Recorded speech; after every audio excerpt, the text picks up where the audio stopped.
Yun mga idol, magandang umaga po. So yun, for today's video mga idol, ayan. So bagong lipat na naman tayo. Oh! Yay! Okay, lipat na naman po kami ng walang kakwenta-kwentang trabaho mga idol. Ayan. Oh, nakakatuwa to mga idol, grabe. Isa to sa mga pinakamalupit kong experience dito sa Manila, no, yung ganitong klase ng trabaho na walang permanente, no. Yung kusang ka lang iba, doon na lang talaga kayo, no. Yung parang walang stable job mga idol, sa madaling salita, no. Ayan. Grabe oh. Kaya yung mga tala namin mga idol, oh. Ayan, grabe. Yung kasama ko yun, no, laghal na mga idol, oh, yan, oh.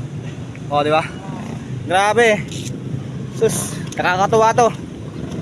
Kung meron lang talagang lagang memorya natin mga idol, so talagang may lag na natin ito sa notebook talaga.